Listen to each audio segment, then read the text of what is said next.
Ito ang tandaan nyo. Pagsisisihan nyo ang ginawa nyo ito.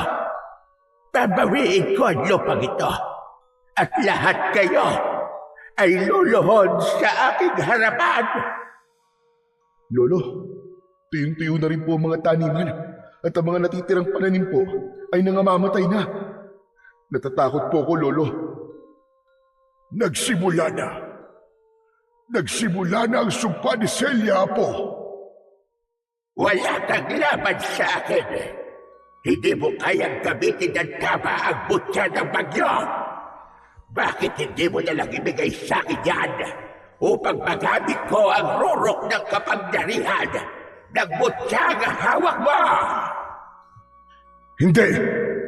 Hindi ako papayag na mapunta sa agaya mo ang mutyang ipinagkaloob sa akin ni Lumawig. Magandang araw po sa inyong lahat. Ang kwentong inyong mapapakinggan ay tungkol sa binatang si Agibis na pinagkalooban ng mutya ng mata ng bagyo. Nang dahil sa hindi pagkakasunduan ng dalawang tribo sa kanilang lugar, ay nagbitiw ng sumpa si Aling Celia. Dumapo ang matinding tagtuyot at taggutom sa baryo ni Agibis. Ngunit sa tulong ng mutya ng bagyo, ay naibalik ni Agibis sa normal ang lahat. Ngunit tapos na nga ba ang paghihiganti ni Aling Celia? Ano nga ba ang kayang gawin ng pusong binalot na ng pagkasakim at puot?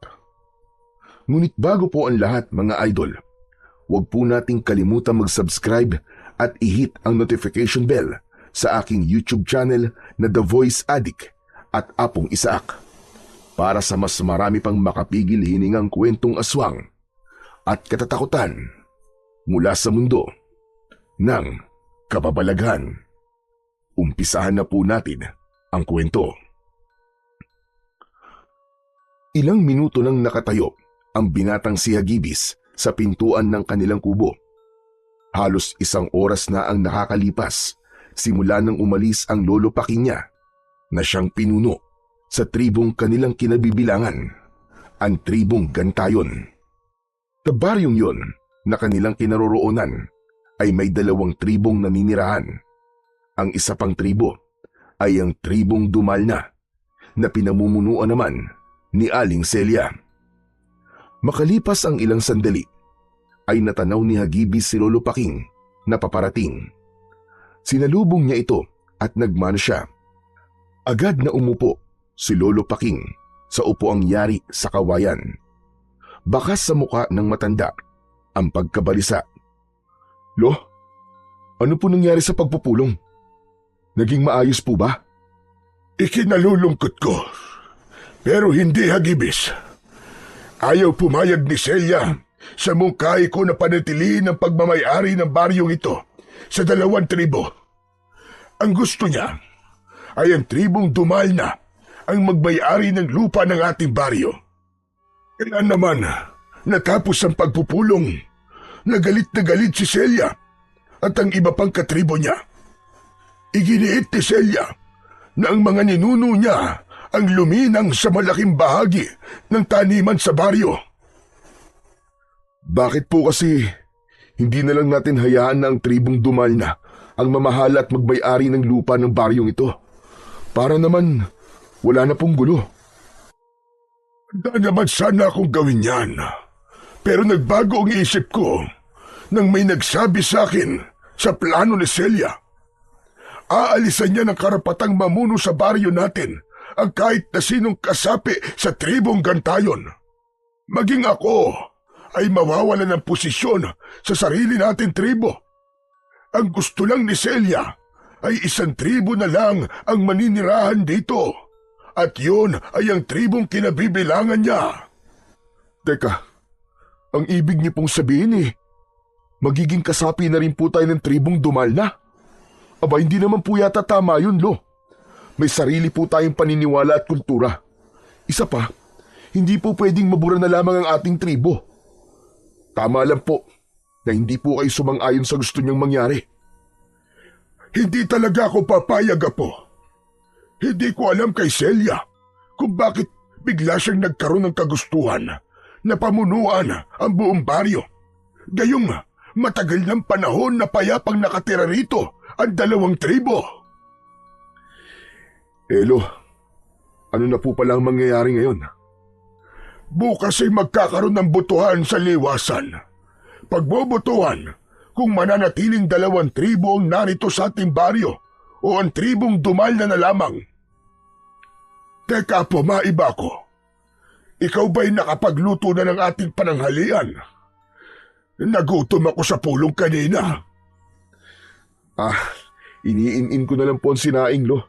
Nakapagluto naman na po ako ng bulanglang at pritong galunggong.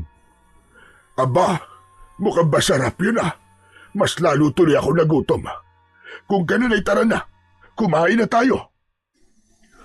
Agad na tumalima si Agibis upang maghanda ng kanilang tanghalian.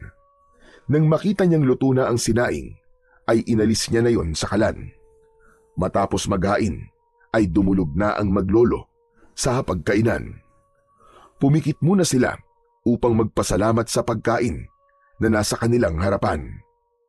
Maraming salamat sa ating poong lumikha at sa bathala ng kalikasan na si Lumawig sa pagkain na aming pagsasaluhan ngayon ng aking apo.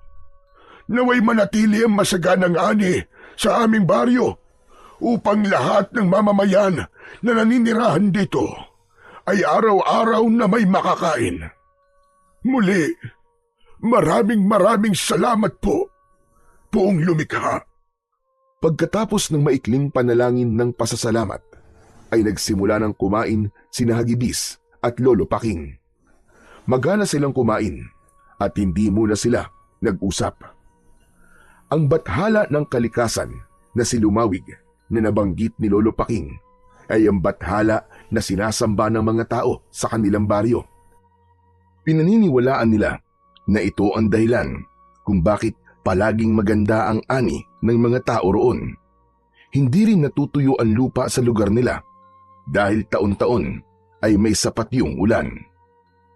Habang kumakain ay napatingin si Hagibis kay Lolo Paking na humihigop ng sabaw ng bulanglang. Napangiti siya dahil halatang nagustuhan na naman ng matanda ang luto niya. Hindi alam ni Hagibis kung paano siya mabubuhay kung wala si Lolo Paking. Matagal nang sumakibilang buhay ang kanyang mga magulang. Ang ama niya ay nalunod sa rumaragasang ilog at ang kanya namang ina ay namatay sa panganganak sa bunso niyang kapatid na hindi rin pinalad na mabuhay. Simula noon, si Lolo Paking na ang nag-alaga kay Hagibis.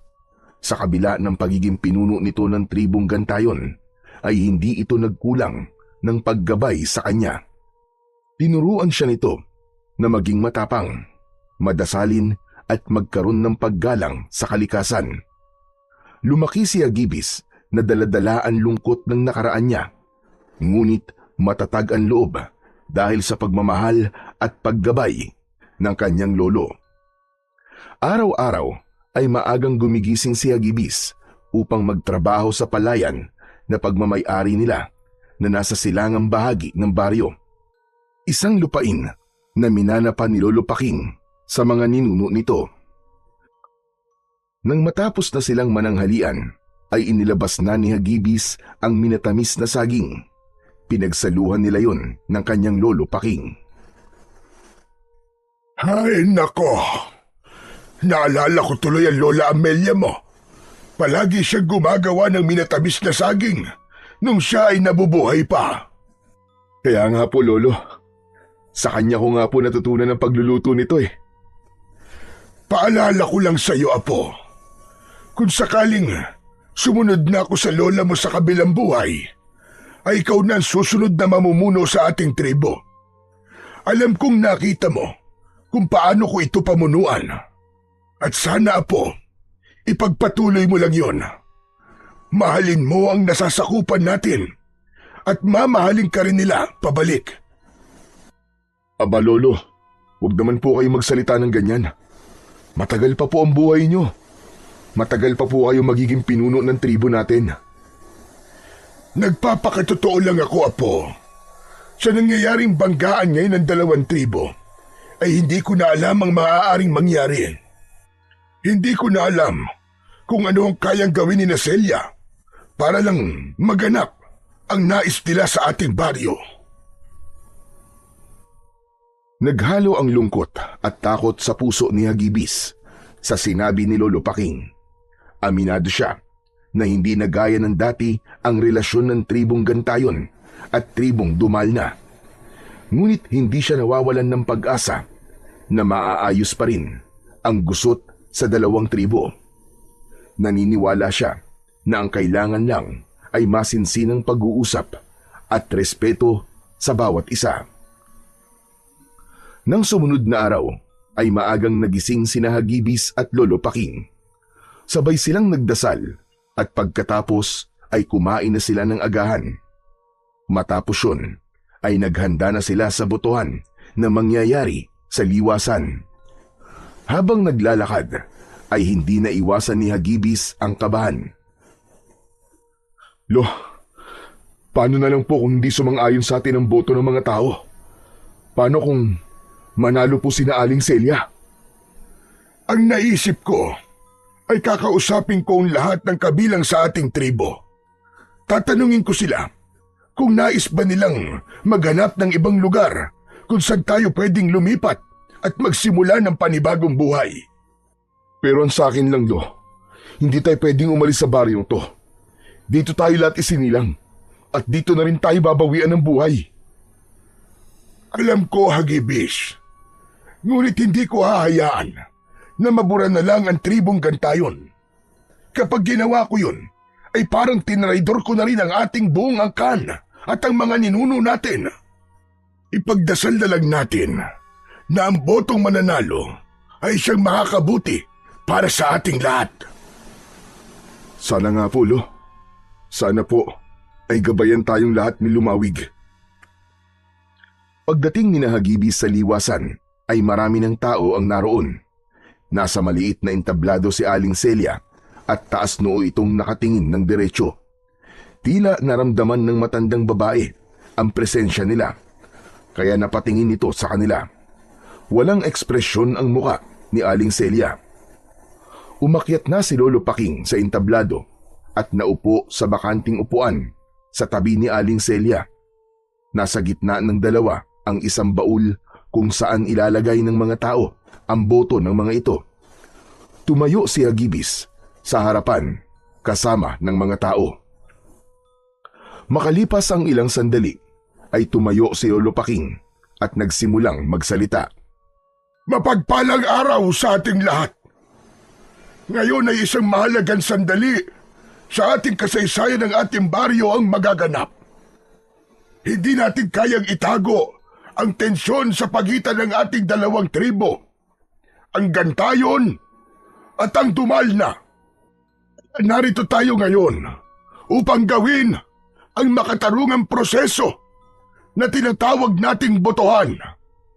Tahimik na nakamasid si Hagibis sa kanyang lolo at ramdam niya ang bigat ng sitwasyon na yun. Lahat ng naririto ay bibigyan ng isang piraso ng papel. At sa papel na yon ay may dalawa kayong maaaring isulat.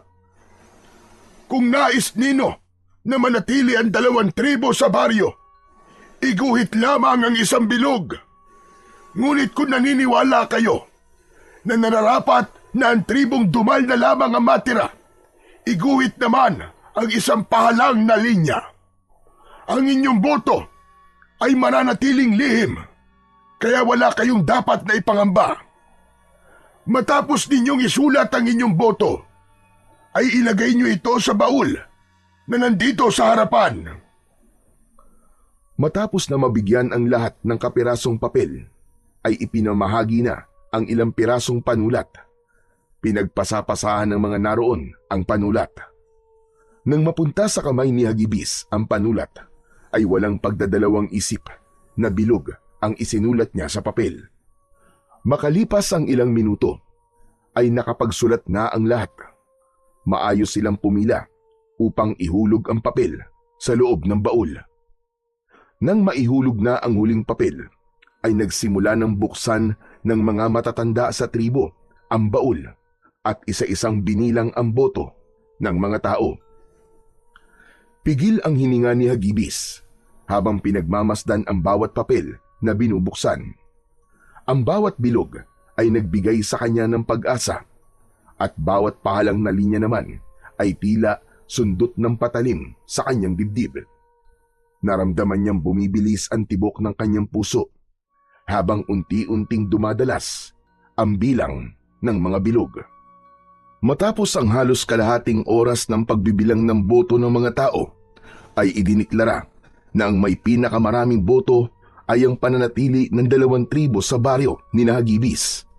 Nagsigawan ang mga taong bumoto para sa desisyon na yun, habang ang iba ay nanatiling tahimik at halatang diskumpiyado. Ngunit kung merong pinaka hindi masaya sa resulta ng boto, ay walang iba kundi si Aling Celia. Tumayo ito mula sa pagkakaupo at malakas na itinuktok nito ang tungkod sa entablado. Malakas ang kutob ko na nagkaroon ng dayaan. Nais kong muling ulitin ang pagbibilang ng boto. Mas marami ang kasapi ng aking tribo, kaya't bakit kami matatalo? Celia, 3 beses nang inulit ang pagbibilang. Nanalo talaga ang aking mungkay. Isa pa, walang natalo sa botohan na ito. Lahat tayo ay nanalo dahil mananatili sa dati ang ating baryo. 2 magkaibang tribo, ngunit nagkakaisa at nakatira sa iisang lugar. Anong pagkakaisang sinasabi mo, Paking? Ilusyon mo lang ang bagay na yan. Walang pagkakaisa kung may nalalamangan. Ang aking tribo lamang ang dapat na manirahan sa baryong ito. Dahil ninuno ko ang nagpakahirap na lilangin ang lugar na ito. Hindi na napigilan pa ni Hagibis ang makisali sa usapan. Nais niyang maliwanagan ang isip ni Aling Celia ng sandaling yun. Teka, mawalang galang na po, Aling Celia. Mas makakabuti po kung igagalang natin ang boto ng mas nakakarami. Isipin na lang po natin na ito po ang kaloob ni Lumawig at ito po ang makakabuti para sa ating lahat.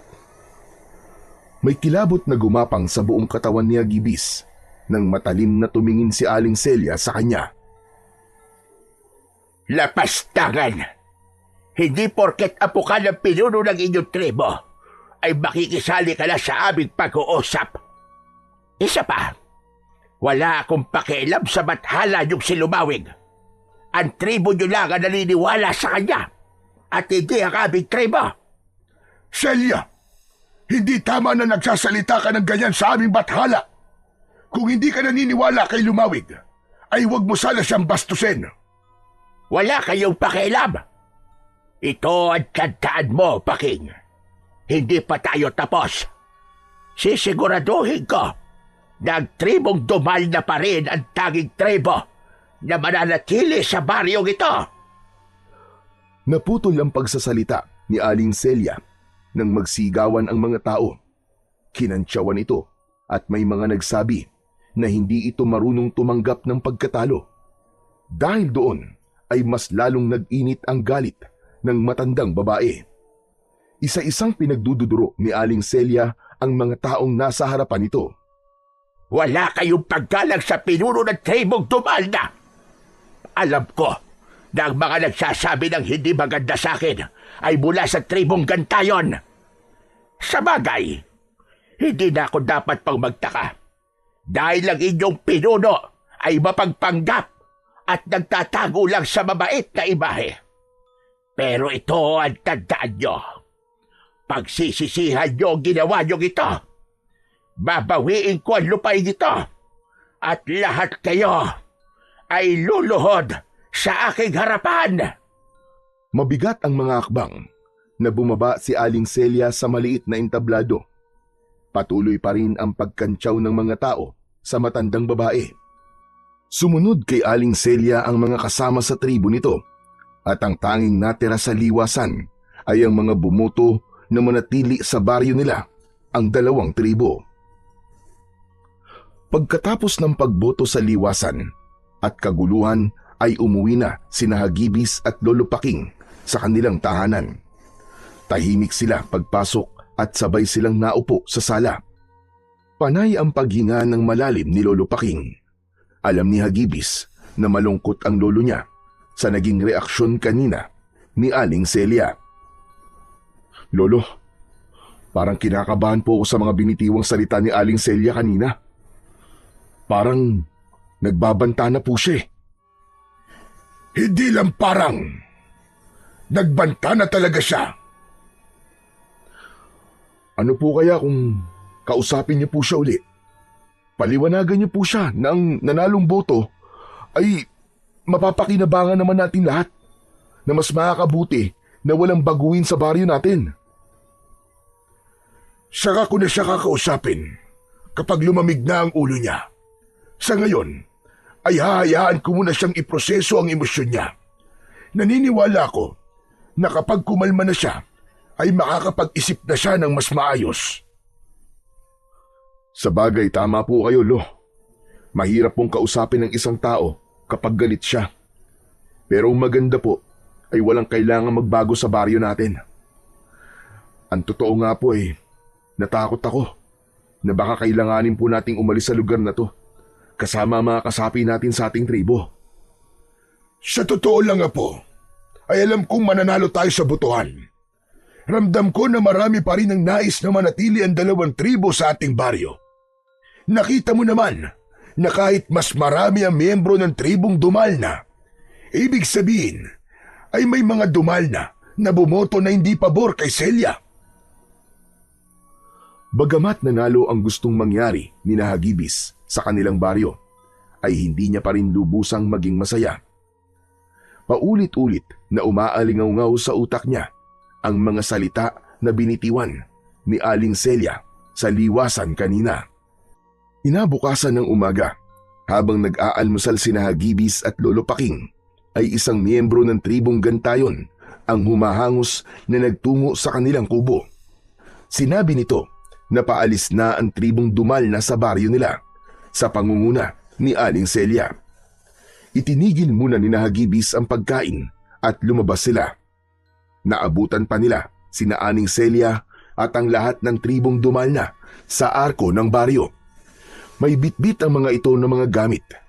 Humarang sila at si Aling Celia ang humarap sa kanila. Celia, ano na namang ibig sabihin ito? Bakit kayo aalis? Hindi ba't ito naman ang gusto mo, Paking? Ang nanalong boto ay mananatili ang 2 tribo sa ating baryo. Walang nakalagay doon na aalis kayo. Ano ba naman ito, Celia? Wala nga.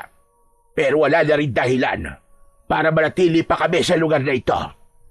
Pero wag kang masyadong maging masaya, Paking. Babalik kami rito at babawi namin ang lupang ito. Aling Celia, wala naman po nagpapaalis sa inyo eh. Manahimik ka, Hagibis. Palagi ka na lamang sumisigit sa usapan ng matatanda. Wala kang galang. May karapatan ng apo ko na makisali sa usapan natin, lalo na't siyang susunod na magiging pinuno ng aming tribo. Celia, mag-usap muna tayo. Kumalma ka muna at pag-isipan mo ng 1,000 beses ang iyong desisyon. Napakaraming 1,000 beses ko nang nag-isip. Mapapagod lamang ang utak ko. Isa pa, buo na ang desisyon namin. Aalis kami rito. Pero gaya na sinabi ko kahapon, babawin kong lupa ng aking mga ninuno. At isinusumpa ko na sa pag-alis namin ay makakarana sa baryong ito ng tagtuyot. Walang palanim na mabubuhay sa lupang ito. Tandaan mo yan, Paking. Sisiguraduhin kong pagsisisihan yung lahat na ipinagkait nyo sa aming mga Dumalna. Ang lupang dapat ay sa amin. Wala nang nagawa sina Hagibis at Lolo Paking nang magpatuloy sa paglalakad sina Aling Celia palayo sa kanilang baryo. Lahat ng mga Dumalna ay masama ang tingin sa kanila. Lolo, hindi na po ba talaga natin sila mapipigilan? Pinal na ang desisyon ni Celia. Hayaan na lang natin sila, Hagibis. At baka magkagulo pa. Ang ikinakatakot ko lamang ay ang sumpang binitiwan ni Celia. Bakit naman po kayo matatakot doon? Salita lang naman po yun, Lo. Imposible po magkaroon tayo ng tagtuyot. Hindi po tayo pababayaan ng bathala ng kalikasan na si Lumawig. Hindi mo naiintindihan na po. Si Celia ay mula sa angkan ng mga babaylan at mangkukulam. Maaaring magkatotoo ang sumpang iniwan dito ni Celia.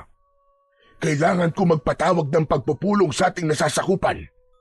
Kailangan malaman nila na kailangan nating magtipid sa tubig at anihin na ang mga pananim na pwede nating anihin. Hindi na nag-aksaya pa ng oras si Lolo Paking. Agad nitong tinipon ang mga natitirang tao sa baryo na karamihan ay mula sa tribong Gantayon. Sa harap ng lahat ay ipinaalam ni Lolo Paking ang sumpa na binitiwan ni Aling Celia bago ito umalis. Ipinaliwanag ni Lolo Paking ang mga dapat paghandaan gaya ng pagtitipid ng tubig, ang mas maingat na pag-aani ng mga pananim at ang pagbabantay sa mga palatandaan ng pagdating ng tagtuyot. Tahimik lang si Hagibis habang pinagmamasdan ang mga kabaryong seryosong nakikinig sa kanyang lolo. May mga nanay na may kalong na bata, matatanda at ang ilang magsasakang may putik pa sa paa mula sa palayan. Bagamat maganda pa ang lagay ng panahon ng mga sandaling yon, ay may takot na unti-unting nagigising sa dibdib ni Hagibis. Nang matapos ang mabilisang pagpupulong, ay bumalik na ang mga tao sa kani-kanilang gawain, habang sina Hagibis at Lolo Paking naman ay nagtungo na sa kanilang taniman at palayan. Siniguro nila na may sapat na tubig sa irigasyon. Nang sumunod na araw, ay nagsasagawa ang lahat ng ritual ng pag-aalay kay Lumawig upang masiguro nila na hindi magkakaroon ng tagtuyot sa kanilang baryo. Pagkatapos ng ritual ng pag-aalay, ay naglakad na sina Hagibis pauwi. Lo, matanong ko po kayo. Sa tingin niyo po ba hindi na po mangyayari ang sumpa ni Aling Celia? Sa aking palagay, ay ginawa na natin ang lahat para makontra ang sumpa ni Celia. Umasa tayo at patuloy na magdasal na sana ay hindi tayo pabayaan ni Lumawig. Kahit minsan naman po hindi po niya tayo pinabayaan. Minsan nga, kahit hindi umaayon ang panahon sa mga itinatanim natin, ay maganda pa rin ang ating ani. Kahit paano, ay naging kampante sina Hagibis na hindi mangyayari sa baryo nila ang sumpa ni Aling Celia. Mas pinaghusay pa ng mga tao roon ang pag-aalaga sa mga pananim, lalo na sa mga palay. Hanggang sa lumipas ang mga araw, ay walang kakaibang nangyari sa mga pananim. Manaka-naka ay nagkakaroon pa ng pag-ulan, kaya hindi natutuyo ang mga lupa. Ganun pa man, patuloy pa rin ang pagtitipid ng tubig ng mga tao. Ngunit isang umaga, medyo mainit ang panahon, kaya naisipan ni Hagibis na maligo upang maging presko ang kanyang pakiramdam. Kinuha niya ang timba sa kanilang banyo. Sumisipol na naglakad siya papunta sa nag-iisang poso sa kanilang baryo, kung saan kumukuha ang lahat ng tubig. Itinapat ni Hagibis ang timba sa bunganga ng poso. Nagsimula niyang bombahin ang poso. Nung una ay may konting lumabas na tubig, pero hindi naglaon, ay tila hangin na lang ang lumalabas. Napakunot bigla ang noo ni Hagibis. Paulit-ulit niyang binomba ang poso, pero wala ng tubig ang lumabas mula roon. Hindi na pinilit pa ni Hagibis na maglabas ng tubig ang poso. Bumalik na siya sa bahay nila at naabutan niyang nagkakape si Lolo Paking sa labas. Aba, Hagibis, ang aga-aga mo naman yatang mag-igib. Nag-almusal ka na ba? Hindi pa po at hindi pa rin po ako nakakapag-igib. Aba, wala pong lumalabas na tubig sa poso. Ano? Paanong nangyari yon? Kahapon lang ang daming tubig sa poso. Isa pa, imposibleng maubusan ng tubig ang poso natin dahil malapit sa bundok ang balon kung saan nakalinya ang poso. Nagtataka nga rin po ako, Loy. Ang mabuti pa po siguro tignan natin ang balon na pinagkukunan ng tubig ng poso. O siya, sige. Magtungo na tayo ron ngayon para malaman na kagad natin kung ano ba talaga ang nangyayari at walang tubig ang ating poso. Mabilis na inubos ni Lolo Paking ang kape nito at agad na tinahak nila ni Hagibis ang daan papunta sa balon kung saan nakakonekta ang poso. Sa kanilang paglalakad ay nakasalubong nila si Emong na kababata ni Hagibis. Magandang umaga po, Lolo Paking. Saka, sa'yo na rin, Hagibis. Saan ang punta nyo? Sa balon, kung saan kumukuha ng tubig ang ating poso. Wala kasing lumalabas na tubig sa poso ngayon Ano sabi mo? Paano nangyari yun? Kagabi lang ay naligo pa nga ako sa may poso At tagal-tagal ko naligo at ang lakas-lakas pa ng tubig sa poso. Teka, hindi kaya naubos ko yung tubig kasi matagal ako naligo? Imposible naman yung mangyari, Emong. Pero may hinala kami ni Lolo na baka naubos na ang tubig sa balon. Hala, ganun ba? Akala ko ako may kasalanan O sige, samahan ko na kayo. Wala naman akong gagawin Hinayaan ni Hagibis na sumama sa kanila si Emong. Medyo naging matagal ang kanilang paglalakad dahil nasa paanan ng bundok ang balon. Nang makarating sila roon, ay tagaktak na ang kanilang pawis. Hingal na hingal si Emong at parang mawawalan na ito ng malay. Grabe, kakaiba ang init ng panahon ngayon Parang ilang metro lang ang layo ng araw sa atin. Ang sakit sa balat ng init. Kaya nga, nakapagtataka nga ang panahon ngayon. Dapat ay tag-ulan na. Ngunit hindi pa tayo nakakaranas ng ulan ngayong linggo na to. Lo, hindi kaya nagkatotoo na po ang sumpa ni Aling Celia?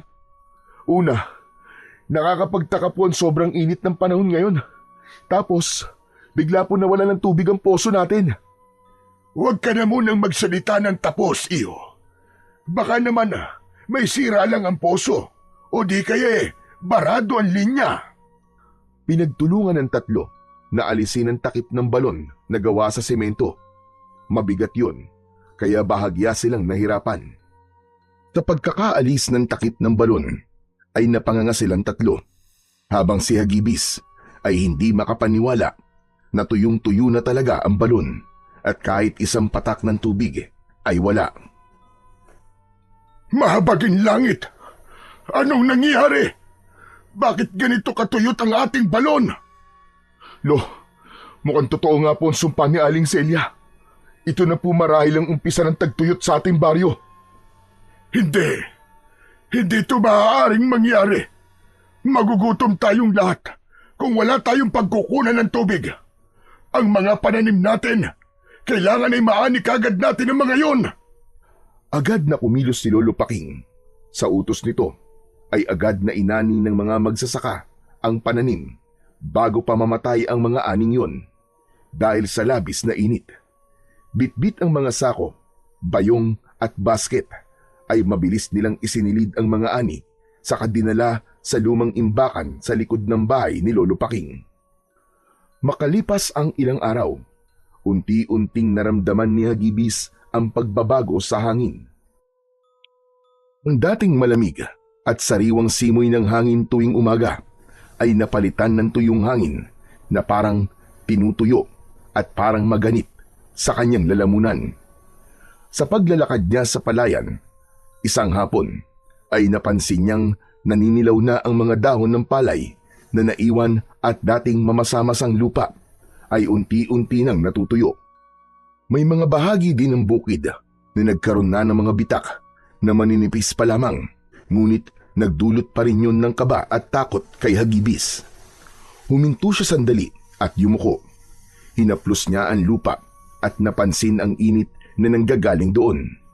Init na hindi pangkaraniwan sa panahong yun. Sa kanyang dibdib ay unti-unting sumisiksik ang pag-aalala dahil sigurado siya na nagsisimula na nga ang sumpa ni Aling Celia.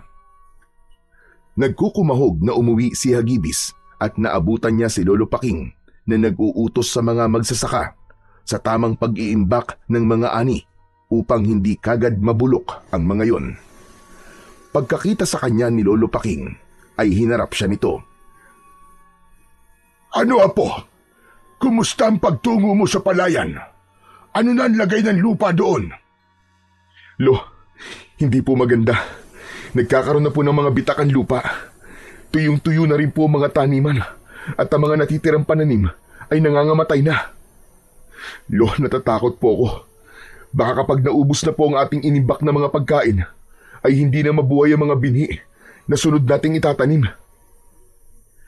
Nagsimula na. Nagsimula na ang sumpa ni Celia, apo. Pero hindi tayo susuko. Naguhukay na ang ilang kalalakihan upang gumawa ng panibagong balon na pagkukunan natin ng tubig. Tuloy-tuloy pa rin ang ritual ng pag-aalay natin kay Lumawig. Alam kong hindi tayo pababayaan ng bathala ng kalikasan. Hindi niya hahayaan na maghirap tayo ng matagal. Hindi po kaya. Dapat po hanapin natin si Aling Celia. Kausapin po natin siya. Nabawiin niya po ang kanyang sumpa. Sa tingin ko po, ay yun lamang ang tanging paraan para bumalik na po sa normal ang buhay natin. Sana nga ay ganun lamang kadaling hanapin siya. Kung alam mo lang, may mga tao akong inutusan para gawin ang iyong sinabi. Pero kahit bakas ni Celia, ay hindi nila makita. Nang sandaling yon ay mas lalong tumindi ang takot ni Hagibis. Ramdam niya na kapag nagtagal sila sa ganong sitwasyon, ay marami pang hindi magagandang mangyayari sa kanilang baryo at sa mga taong nakatira rito. Sa gitna ng lumalalang init ng panahon, ay naging mas mahigpit si Lolo Paking sa pamamahagi ng pagkain sa mga taong nananatili sa baryo. Araw-araw, sa parehong oras, nagpupunta ang mga tao sa harap ng lumang imbakan kung saan nakabantay si Lolo Paking at ilang kalalakihang katiwala. Isa-isa nilang isinusulat sa talaan ang bawat pangalan at itinatapat sa bilang ng miyembro ng pamilya upang doon ibatay ang sukat ng rasyong bigas at mga gulay. Walang labis, walang kulang. Hindi na rin pinapayagan ang paulit-ulit na pagkuha. Maging si Hagibis ay hindi ligtas sa mga patakarang yun. Bahagi siya ng mga tumutulong sa pamamahagi at araw-araw niyang nakikita kung paanong unti-unting nababawasan ang kanilang supply habang nadadagdagan naman ang gutom sa mga mata ng mga tao. Samantala, patuloy ang pagsisikap ng ilang kalalakihan na maghukay ng panibagong balon sa isang bahagi ng bukid. Ngunit matapos ang ilang araw ng paghukay at pagsusunog ng balat sa araw, ay wala silang nakitang tubig sa ilalim ng lupa. Ang mga bukirin ay halos abo na ang itsura at maging ang mga naunang inaning gulay at bigas ay unti-unti nang nabubulok. Isang umaga ay nagtipon-tipon ang mga tao sa liwasan. Nasa unahan si Lolo Paking at nasa tabi nito si Hagibis. Ramdam ni Hagibis ang bigat ng responsibilidad ng kanyang lolo, kaya hindi niya ito iniwanan dahil alam niya na sa ganung pagkakataon ay kailangan siya nito. Mga kasama, alam kong mabigat na ang mga araw na lumilipas. Wala tayong tubig at paubos na ang ating mga pagkain. Alam ko ring marami na sa inyo ang nangangamba, natatakot at nawawalan ng pag-asa. Pero ngayon, higit kailanman, ay kailangan natin ng isa't isa. Magsama-sama tayo. Ang mga natitirang butil ay paghahati-hatian. Ang tubig sa lumang banga ay isa sa ayos ang rasyon. Walang masasayang. Ang sino mang lalabag ay papatawan ng parusa. Umihip ang mainit na hangin at napapikit si Lolo Paking, saka muling nagsalita. Pero huwag tayong mawawalan ng pananampalataya. Patuloy tayong magdasal kay Lumawig. Siya ang bathala ng kalikasan. Hindi niya tayo pababayaan. Hindi niya tayo hahayaang mamatay sa gutom o uhaw. Ang unos ay may katapusan. At kapag natapos ito, babangon tayong muli. Walang pumalakpak sa mga taong naroon hanggang sa may sumigaw na isang lalaki nang nagkamali ito ng pagboto pabor sa nais mangyari ni Lolo Paking. May bumato ng bulok na kamatis sa matanda at tinamaan ito sa dibdib. May ilan pang sumunod na nagbato ng bulok na kamatis. Doon na iniharang ni Hagibis ang sarili sa kanyang lolo. Tama na! Tama na mga kasama, uminahon kayo! Tama na, tumigil kayo! Hindi kagustuhan ng lolo ko nararanasan natin ngayon. Kung meron man dapat sisihin dito ay walang iba, kundi si Aling Celia. Siya ang nagpataw ng sumpang ito sa ating baryo. Ginagawa ng ating pinuno ang lahat para hindi tayo mamatay sa gutom. At sana'y nakikita niyo yon. Alam kong kaya ganyan ang inyong reaksyon ay natatakot kayo. Ganon din ako mga kasama. Maging ako ay natatakot din. Ngunit hindi sagot ang karahasan at pagsisisihan sa ating pinagdadaanan ngayon. Pagkakaisa mga kasama. Pagkakaisa at pagtutulungan ang kailangan natin ngayon. Walang silbi para sa mga tao ang mga salitang binitiwan ni Hagibis. Diskumpiyadong umalis ang mga tao hanggang sina Hagibis at Lolo Paking ang natira sa liwasan. Maya-maya ay lumapit sa kanila si Emong na may dalang labakara. Pinunasan nito ang muka ni Lolo Paking na puno ng katas mula sa mga bulok na kamatis. Grabe na talaga mga tao dito. Naghahanap na sila ng masisisi. Nakalimutan na yata nila magagandang nagawa niyo sa ating baryo, Lolo Paking. Hayaan mo na. Intindihin na lamang muna natin sila sa ngayon, Emong. Natatakot lang sila. At bilang inyong pinuno, ay kailangan ko pang tatagan. Ano na lamang ang mangyayari kung mauuna pa akong panghinaan ng loob kaysa sa aking nasasakupan? Hayop siya. Kasalanan to ng Aling Celia na yun. Kung naging maluwag lang sana ang pagtanggap niya sa resulta ng botohan, ay hindi mangyayari to. O kaya, pwede naman silang umalis nang hindi nag-iiwan ng sumpa. Dati tinitingala ko siya. Pero ngayon, hindi na. Narinig ko yata ang pangalan ko. Nakakatuwa naman. Dahil kahit wala na ako rito sa baryo nyo, ay bukang bibig nyo pa rin ako. Nagulat sina Hagibis nang marinig nila ang boses ni Aling Celia. Napalingon sila sa kanilang likuran at nakita nila ang pinuno ng tribong Dumalna habang tangan ang tungkod nito. May nakakalokong ngiti sa labi nito. Aling Celia, mabuti naman at nagpakita ka pa sa amin. Nais ko lang na makita ng personal ang unos na inyong nararanasan ngayon dahil sa aking sumpa. Napakasayang makita na nahihirapan kayong lahat, lalong-lalo ka na, Paking. Anong pakiramdam na unti-unti ka nang tinatalikuran ng mga taong dati nagtitiwala sa'yo? Celia, maawa ka sa mga tao rito. Kahit huwag na sa akin. Bawiin mo na ang sumpa. Kung galit ka sa akin, ay ako na lamang ang parusahan mo. Huwag mo nang idamay pa ang ibang tao rito, lalong-lalo ng mga bata. Wala akong pakialam sa nararamdaman mo, Paking.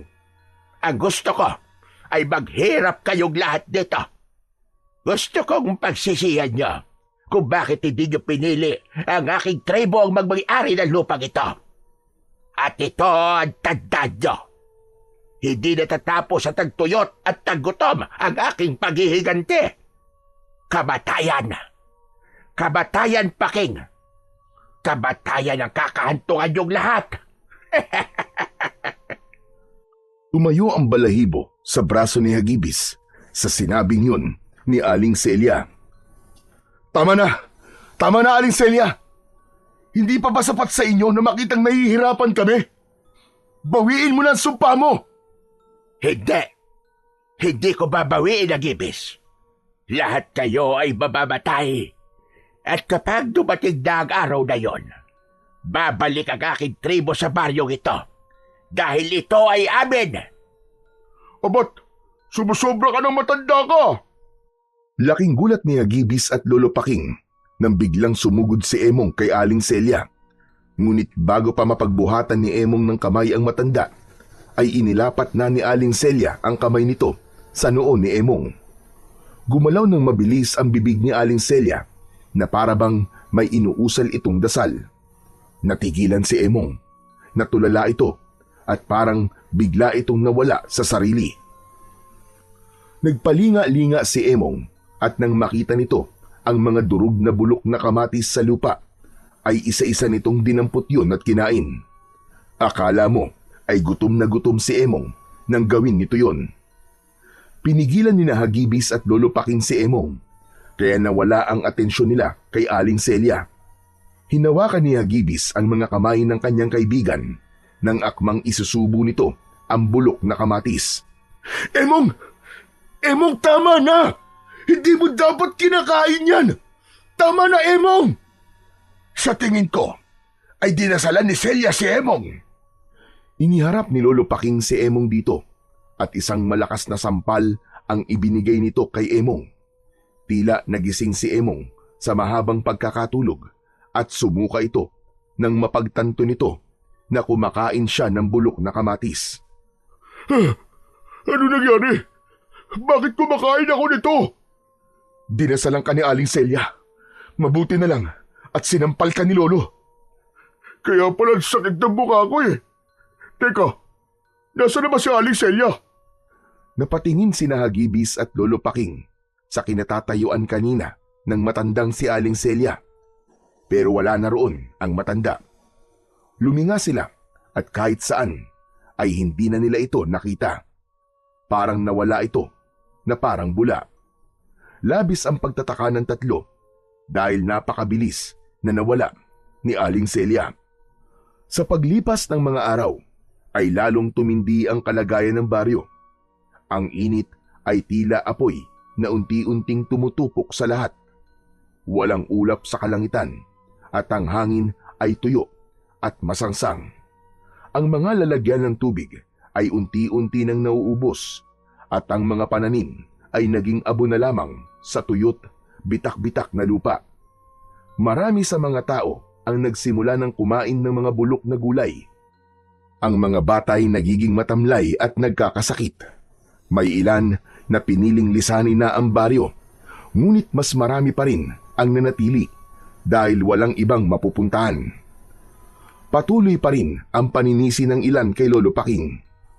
Unti-unti nang nawawala ang respeto ng ilan sa matanda na dating tinitingala at hinahangaan. Si Hagibis ay lalong hindi na makatingin sa mga mata ng kanyang mga kababaryo. Kapag naglalakad siya sa labas, ay naririnig niya ang usap-usapan ng ilang tao tungkol sa kanyang Lolo Paking.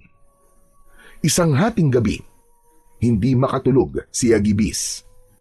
Kanina ay nabalitaan nila ang pagkamatay ng isang matandang lalaki dahil sa labis na gutom at pagkauhaw.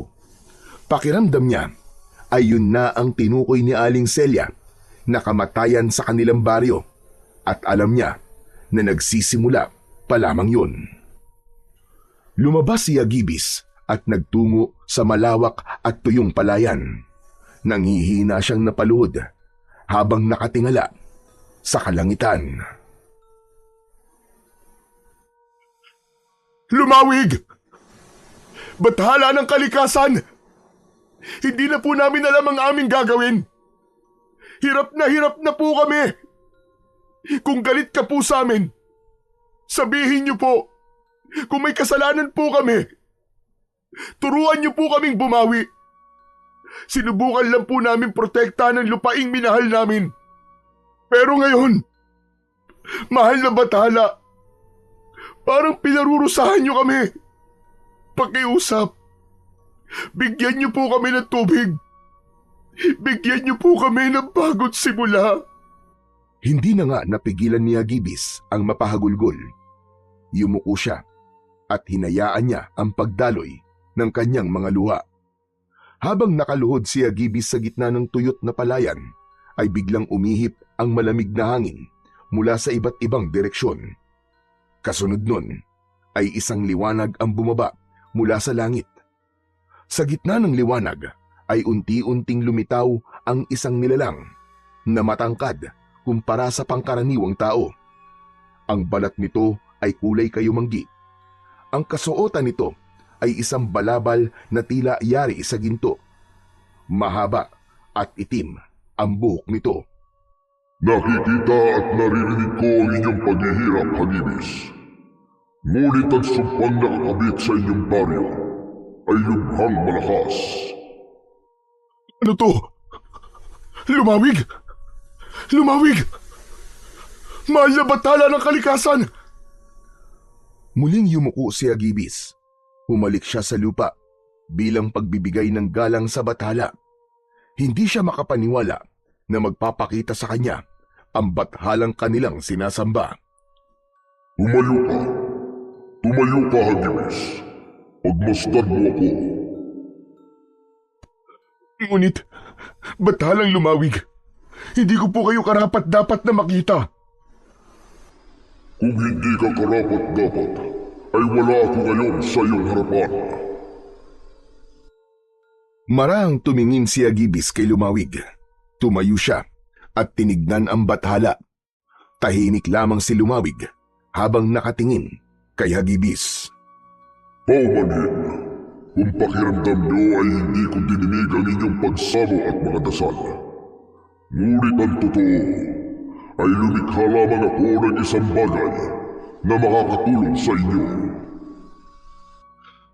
Kailanman mahal na bathalang Lumawig ay hindi nawala ang aking pananampalataya sa inyo. Pero anong bagay po ang inyong tinutukoy? Inilahad ni Lumawig ang kanang kamay niya. Mula roon ay lumitaw ang isang bato na kulay berde na may mata sa gitna. Nagliliwanag yun na parabang isa yung mamahaling kristal. Ito ang mutya ng mata ng bagyo, Hagibis. Ang mutyang ito ay may kapangyarihan at kakayahan na kontrolin ang panahon. Kaya nitong kontrolin ang ulan, hangin at maging ang kidlat. Ipagkakaloob ko to sa inyong baryo at ipagkakatiwala ko to sa isang tao na karapat-dapat. Hindi makapaniwala si Hagibis sa kanyang narinig. May bumangon na pag-asa sa kanyang dibdib. Hiling ko po, mahal na bathalang Lumawig, ay makita niyo po ang taong karapat-dapat sa mutya ng mata ng bagyo. Nililikha ko pa lamang noon ang mutya ng mata ng bagyo. Ay alam ko na kung kanino ko to ipagkakaloob. At ngayon ay nasa harapan ko na siya. Nanlamig si Hagibis sa kanyang narinig. Agad niyang nakuha ang ibig sabihin ng bathala. Mahal na bathalang Lumawig, huwag niyo pong sabihin na ako po ang tinutukoy ninyo. Tama ka. Tama ka, Hagibis. Nasa iyo ang lahat ng katangian na aking hinahanap sa taong magtatangan ng mutya ng mata ng bagyo. Kaya tanggapin mo ang mutya na ito. Gamitin mo ito upang tulungan ang mga tao sa inyong baryo, Hagibis. Gamitin mo ito at lumikha ka ng ulan. Basain mo ang mga lupa upang muli itong mataniman. Matama na tinitigan ni Hagibis ang mutya ng mata ng bagyo na nasa palad ni Lumawig. Nagdadalawang isip siya kung tatanggapin niya ba yon o hindi. Huwag kang magduda sa iyong sarili, Hagibis. Dahil mismo ako ay walang naramdaman na pagdududa sa iyo kahit gapatak. Tanggapin mo na ang mutya. Kunin mo na ito sa aking palad. Napalunok si Hagibis. Dahan-dahang umangat ang kanyang kamay hanggang sa nahawakan na niya ang mutya ng mata ng bagyo. Isang kakaibang enerhiya ang gumapang sa buo niyang katawan. Mabilis siyang gumapang sa bawat tibla ng kanyang laman at ugat. Ikinulong niya sa kanyang palad ang mutya at nang buksan niya ang palad niya ay naging kwintas na ang mutya ng mata ng bagyo. Palagi mong isuot ang kwintas na yan at huwag mong hahayaan na mapunta yan sa maling kamay. Malaki ang tiwala ko sa iyo, Hagibis. Alam kong gagamitin mo ang mutya ng mata ng bagyo sa tama at sa kabutihan. Maraming salamat. Maraming salamat po, mahal na Bathalang Lumawig. Makakaasa po kayo na hindi ko po ito gagamitin sa kasamaan at para makapanglamang sa aking kapwa. Gagamitin ko po ito sa kabutihan at sa kapakanan ng mas nakararami. Bahagyang yumukod si Agibis at sa pag-angat ng kanyang muka ay wala na sa kanyang harapan si Lumawig. Muli siyang nagpasalamat sa bathala ng kalikasan at isinuot na niya sa kanyang leeg ang kwintas na may palawit ng mutya ng bagyo. Humahangos na tumakbo si Agibis pabalik sa kanilang bahay. Nang makarating siya roon, ay agad niyang ginising si Lolo Paking. Lolo Paking, gumising po kayo! Ano ba? At nanggigising ka ng tulog, Agibis? Hindi naman po pwedeng manggising ng gising, di ba? Sa bagay, tama ka. May maganda po akong sasabihin sa inyo. Magugulat po kayo. Sigiruhin mo lamang na maganda yan. Tandaan mo na ginambala mo ang tulog ko. Tignan niyo po ang kwintas ko, Tignan niyo pong mabuti. Matamang pinagmasdan ni Lolo Paking ang suot na kwintas ni Agibis.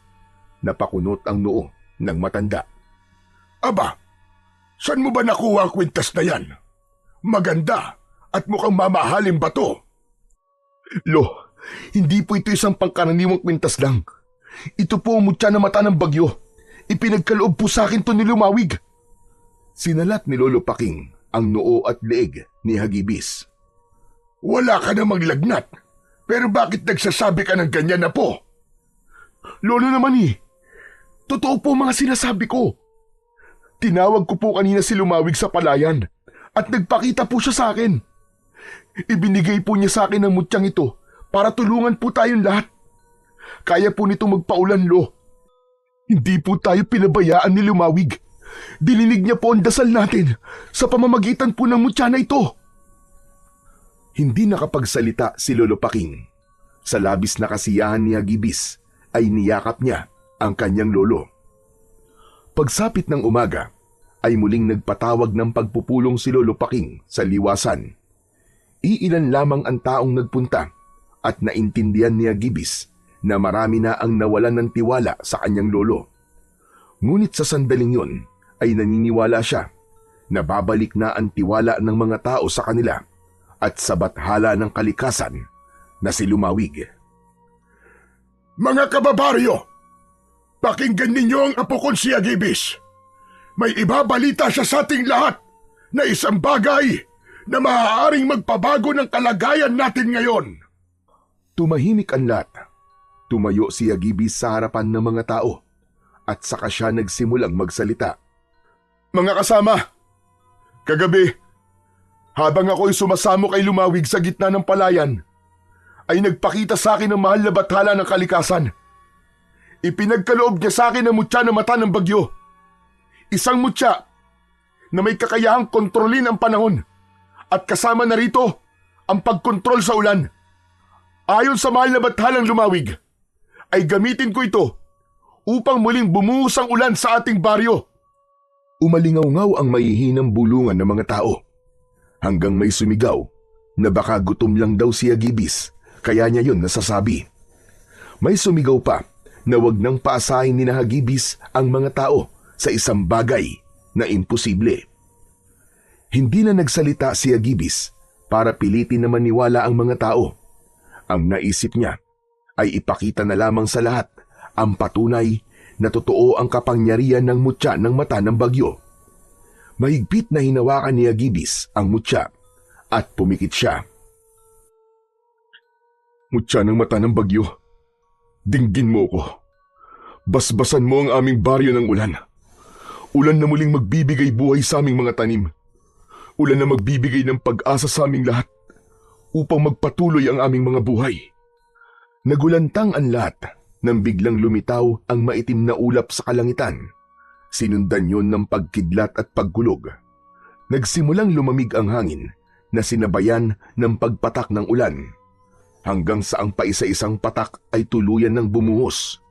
Mabilis na nabasa ang tuyong lupa. Nagsigawan ang mga tao sa labis na kasiyahan.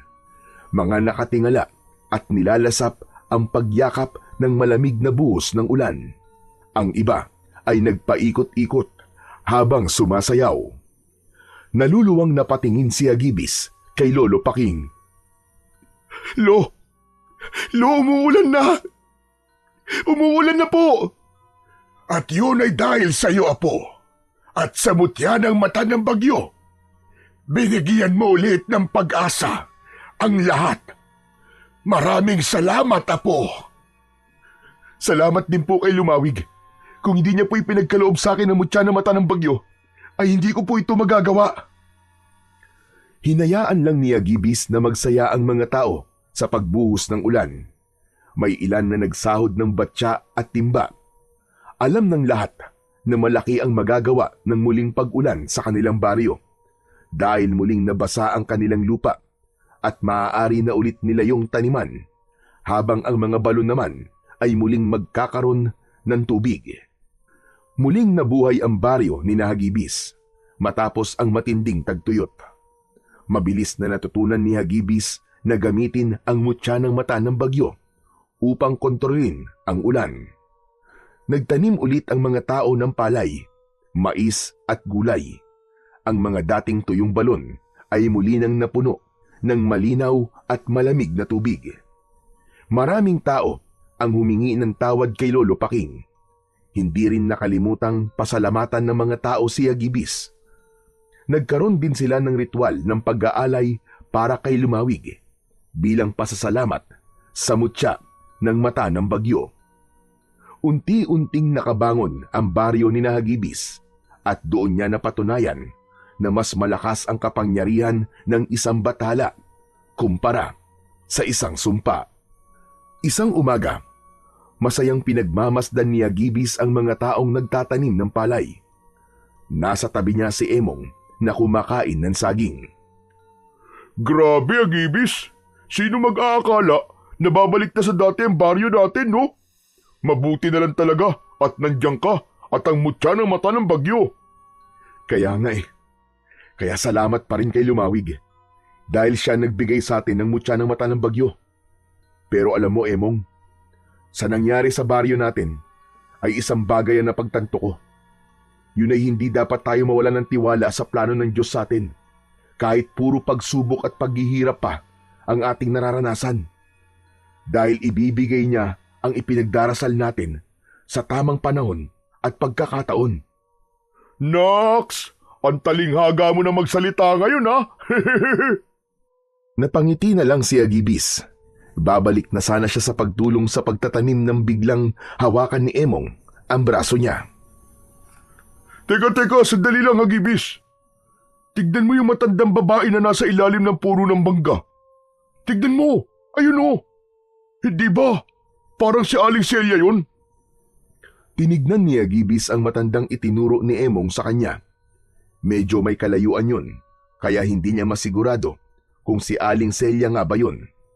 Upang malaman nila kung tama ang kanilang hinala, ay lumapit sila at doon nila nalaman na si Aling Celia nga yun. Matalim ang mata ni Aling Celia at mahigpit ang pagkakahawak nito sa tungkod. Oh, ano ka ngayon, Aling Celia? Walang sinabi ang sumpa mo sa mutya ng mata ng bagyo ni Agibis. Emong, tama na. Huwag ka magsalita ng ganyan sa kanya. Mutya ng mata ng bagyo? Anong mutya ng mata ng bagyo sinasabi mo, Emong? Nakikita mo ba ang kwintas ni Agibis? Yan ang mutya ng mata ng bagyo. Ibinigay sa kanya ni Lumawig, kaya umulan na dito ulit sa baryo. Tignan mo, nakakapagtanim na ulit ang lahat. Walang hiyang Lumawig yan. Talagang nakialam pa. Aling Celia, iginagalang kita. Pero wala po kayong karapatan na magsalita ng ganyan sa bathala ng kalikasan. Hindi ko sinasamba ang Lumawig na yon. Kaya wala kang pakialam kung paano ko siya tawagin. Pero sige lang, magpakasaya kayo ngayon. Marahil ay napagtagumpayan nyo ang aking sumpa. Pero ang kamatayan na darating sa baryong ito ay hindi nyo mapipigilan. Wala na po mamamatay kasi nakakapagtanim na po kami. Hindi na kami magugutom at mauuhaw. Isang malademonyong ngiti ang sumilay sa labi ng matanda na nagdulot naman ng kilabot kay Hagibis. Sinabi ko bang dahil sa gutom at uhaw kayo mamamatay? Dadanak ang dugo. Lahat ay mamamatay sa marahas na paraan. Maganda kayo, Hagibis. Malapit niyang mangyari ang kamatayan na tinutukoy ko. Mahinang tumawa si Aling Celia, saka ito tumalikod at naglakad palayo. Gigil na dinuro ni Emong si Aling Celia. Ang sama talaga ng ugali mo, matanda ka! Ano kaya kung sugurin ko siya para hindi na siya makabalik dito? Hayaan mo na siya, Emong. Pakiramdam ko nananakot lang yun. Saka sige, sugurin mo siya. Nakita mo naman na nangyari nung huling ginawa mo yun, di ba? Kumain ka bigla ng bulok na kamatis. Baka ngayon, putik naman ang kainin mo dahil sa dasal ni Aling Celia. O ano, sige, sugurin mo. Ay, sa bagay, tama ka. Hanggang ngayon nga nalalasahan ko pa rin yung bulok na kamatis Ang bakla. Natawa si Hagibis sa sinabi ni Emong. Nang mawala na sa paningin nila si Aling Celia, ay bumalik na sila ng kanyang kaibigan sa pagtulong sa pagtatanim sa mga magsasaka. Hindi na binanggit pa ni Hagibis kay Lolo Paking ang naging pag-uusap nila ni Aling Celia. Para sa kanya ay pawang pananakot lang ang mga sinabi ng matandang babae para sirain ang magandang nangyayari sa kanilang baryo. Ang nais ni Hagibis ay mas pagtuunan ng pansin ang kapangyarihan ng mutya ng mata ng bagyo at kung saan pa nila yon maaaring gamitin para mas lalong umunlad ang kanilang lugar. Nang panahon kasi na yon ay tanging pagkontrol pa lamang sa ulan ang kanyang nagagawa. Hindi pa niya nasusubukan na kontrolin ang hangin at kidlat. Isang gabi ay masayang nagkwekwentuhan sina Hagibis at Lolo Paking habang naghahapunan. Alam mo bang tuwan-tuwa ang mga bata dahil may nabuong sapa sa bukana ng gubat? Yun ay dahil sa pagpapaulan mo, Apo. Nabalitaan ko nga din po yan kanina kay Emong. Maganda po na may bagong mapaglilibangan po ang mga bata dito sa baryo natin. Oo nga pala. Nasubukan mo na bang iba pang kapangyarihan ng mutya ng mata ng bagyo? At kung saan mo pa ito maaaring gamitin? Hindi pa nga po, Lo Pero pinag-aaralan ko na po. Ang gusto ko po kasi ay sigurado ako na magagamit ko ang mutya sa pagtulong sa mga tao. Dapat yung makikinabang po ang lahat. Yan! Yan, Apo! Yan ang dahilan ni Lumawig kung bakit niya ipinagkatiwala sa iyo ang mutya ng mata ng bagyo. Alam niya na gagamitin mo yan sa kabutihan. Ipinagmamalaki kita, Apo. Napangiti si Hagibis sa sinabing yun ng kanyang lolo. Lo, maraming salamat po. Pero yun naman talaga ang ipinangako ko kay Lumawig nang ibigay niya po sa akin ang mutya ng mata ng bagyo. Ayoko pong isipin na porkit sa akin niya ipinagkatiwala ang mutyang to, ay ako o tayo lang po ang dapat na makinabang dito. Dapat po, ang lahat ng taga rito sa atin ay makikinabang. Tama yan, Apo. Ngayon pa lang ay nakikita ko nang magiging mabuti kang pinuno ng ating tribo pagdating ng panahon. Mas lalong lumaki ang ngiti ni Hagibis sa sinabing yun ni Lolo Paking. Ngunit para sa kanya, hindi niya ginagawa ang lahat ng yun upang maipakita lamang sa mga tao kung anong klase siyang pinuno sa hinaharap.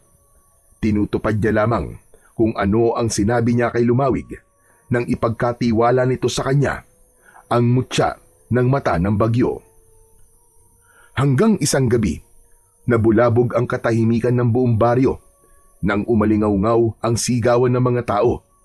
Maging sina Hagibis at Lolo Paking ay napabalikwas ng bangon sa kanilang pagkakatulog. At may pagtataka silang nagkatinginan. Lo, sigaw po ba yun ng mga tao? Sa tingin ko ay oo po. Tara, lumabas tayo at tignan natin kung ano ang nangyayari. Bago sila lumabas, ay kumuha ng itak si Lolo Paking. Upang makasiguro, ay kinuha na rin ni Hagibis ang isa pang itak. Sa paglabas nila, ay nakita nila ang mga taong nagkakagulo. May mga tumatakbo, ngunit wala silang nakikitang humahabol sa mga ito. Isang babaeng takot na takot ang hinarang ni Lolo Paking upang tanungin kung ano ang nangyayari. Ayon sa babae, ay merong tila taong putik na pumasok sa bahay nito at inatake ito at ang asawa nito. Nalaman nila na pinatay ng mga taong putik na yon ang asawa ng babae. Luminga sina Hagibis sa paligid at nakiramdam. Wala silang nakitang kakaiba. Naglakad sila hanggang sa makarating sila sa maputik na bahagi ng baryo. Nang tumapak sila sa putik, ay laking gulat nila nang may humawak at humila sa kanilang mga paa. Natumba ang maglolo at napaupo sila. Mula sa putik ay lumitaw ang dalawang nilalang na may nakakatakot na itsura na balot ng putik. Hindi nila yun napansin dahil humalo ang mga yon sa putik na nasa daan. Namumula ang mga mata ng dalawang nilalang. May matutulis na mga ngipin at mga kuko. Malaki ang bibig ng mga yon na parabang kayang-kayang lunukin ng mga yon ang isang buong bata. Hagibis! Mga aswang ang mga yan! Saan galing ang mga nilalang na yan, Lolo? Hindi ko rin alam. Pero huwag kang matatakot, Hagibis. Kailangan natin silang paslangin. Mabilis ang kilos ng mga aswang. Agad na sumugod ang una at sinugod si Hagibis. Inundayan niya ito ng saksak sa tagiliran at napaatras ang aswang. Galit na galit itong umangil. Sinugod ni Hagibis ang aswang at bago pa ito makaiwas ay isang malalim na hiwa sa leeg ang ibinigay niya rito. Halos humiwalay ang ulo ng aswang sa katawan nito at walang buhay itong bumagsak sa lupa. Ang isa pang aswang ay umatake mula sa kanan. Naagapan ito ni Lolo Paking at sumalubong ang itak dito. Tumama iyon sa braso ng halimaw. Napaurong ito, ngunit bumelo lang pala yun upang sunggaban si Lolo Paking. Bumaon ang matatalim na kuko ng aswang sa dibdib ng matanda. Napasigaw si Lolo Paking at napaluhod nang dahil sa labis na sakit. Napasigaw si Hagibis at mabilis na tumakbo na parang isang bagyong dumadaluhong. Inundayan niya ng sunod-sunod na suntok at taga ang aswang at sa isang mabilis na galaw, sinaksak ni Hagibis ang puso ng aswang gamit ang matalim na dulo ng itak. Napaatras ang halimaw at nanlaki ang mga mata nito. Kasunod nun ay bumulagta ito sa lupa. Umikot ang tingin nila sa paligid nang hilakbot si Hagibis nang makita niya ang napakaraming aswang na balot sa putik na inaatake ang mga tao. Lolo, ako na pong bahala rito. Bumalik na po kayo sa bahay. Hindi maaari. Kailangan kong ipagtanggol ang mga tao. Pero may sugat po kayo, Lo. Nasasayang ang oras natin sa pag-uusap na ito. Sige na! Biglang tumakbo si Lolo Paking papunta sa isang aswang na nilalapa ang isang lalaki. Tinagayon ni Lolo Paking sa batok, habang si Hagibis naman ay tinulungan ang mag-ina na muntik ng sunggaban ng isang aswang. Sa dami ng mga aswang na naroon ay hindi na alam ni Hagibis at Lolo Paking kung sino ang unang tutulungan. Hanggang sa isang napakalakas na pag-angil mula sa kung saan ang umalingaw-ngaw. Mula sa madilim na bahagi ng baryo ay lumabas si Aling Celia na may malaking ngiti sa labi.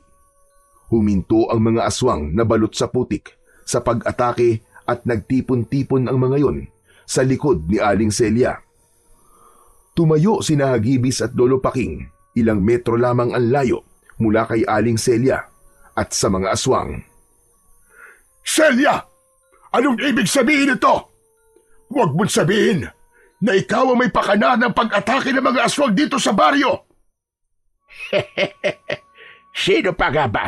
Kundi ako.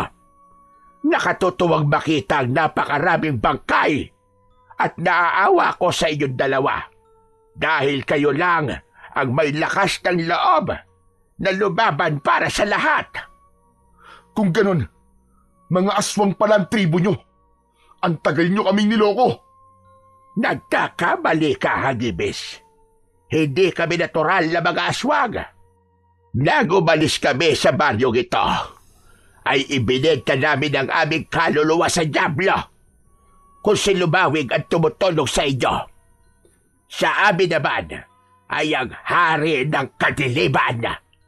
Ginawa niya kaming mga aswang na may kakayahang magtago sa putik.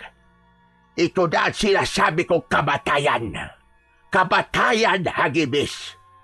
At walang magagawa ang mutya mo na ang tanging kaya gawin ay magpaulan.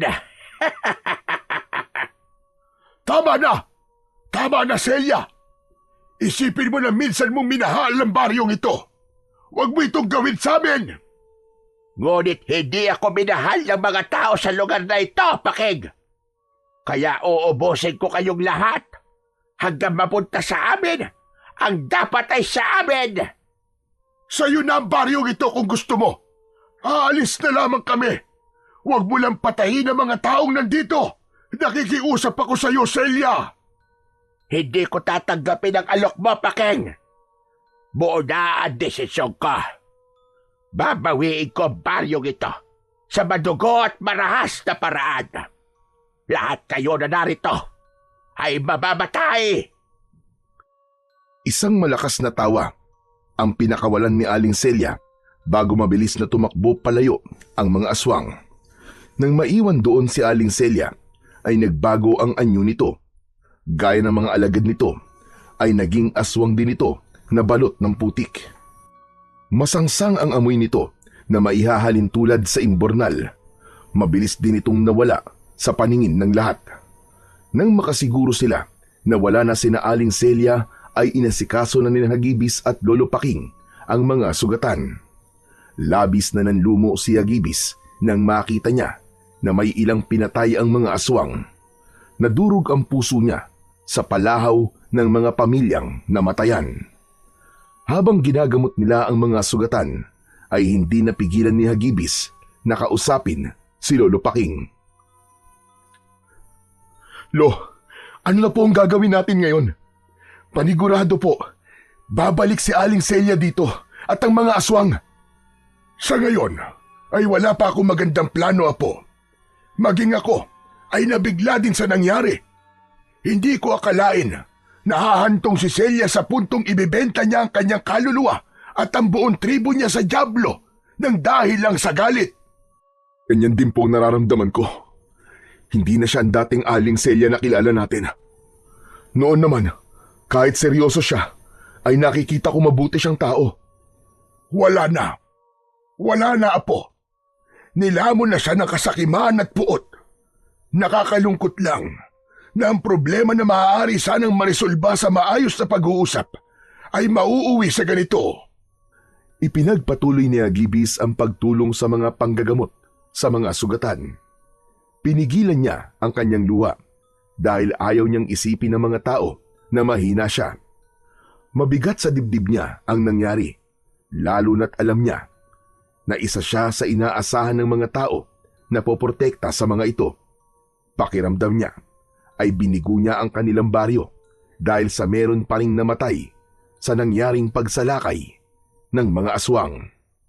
Kinaumagahan, sa gitna ng malawak na lupa sa dulo ng baryo, ay nakahilera ang mga bangkay na balot ng kumot. Ang ilan ay hindi na makilala sa tindi ng pinsalang natamo mula sa mga aswang.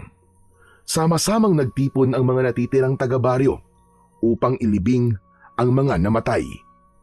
Isang malaking hukay ang kanilang ginawa. Doon ay maingat nilang inilagay ang mga bangkay at tinabunan ng lupa. Nag-alay sila ng panalangin pagkatapos. Matapos ang unang pag-atake ng mga aswang, ay nabahiran na ng takot ang bawat sulok ng baryo. Hindi na lumalabas ang mga tao pagsapit ng dilim, at ang dating masiglang liwasan ay naging tahimik na parang isang sementeryo. Marami ang hindi makatulog sa gabi at patuloy na nagbabantay. Lahat ay nabalot sa pangambang maaaring bumalik muli ang halimaw anumang oras. Ngunit sa kabila ng lahat, nanatiling matatag sina Hagibis at Lolo Paking. Tahimik silang nagbantay at naghihintay ng kanilang susunod na laban.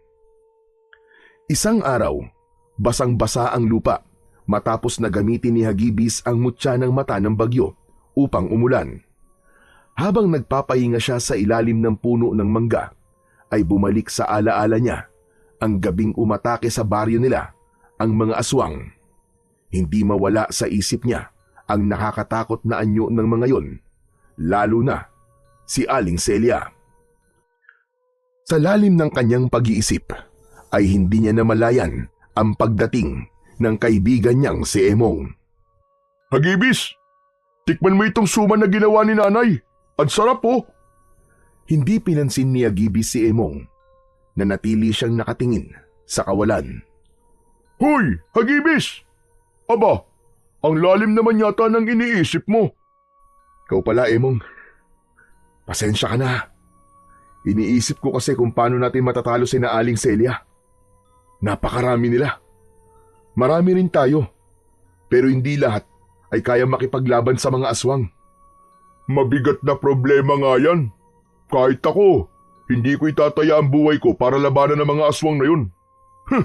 Amoy pa lang nila ay nakakasukan eh. Kahit ang lapitan sila ay hindi ko kaya. Kung may magagawa lang sana ako. Pero tanging itak lang ang kaya kong gamitin na sandata. Eh di, gamitin mo ang mutya ng mata ng bagyo.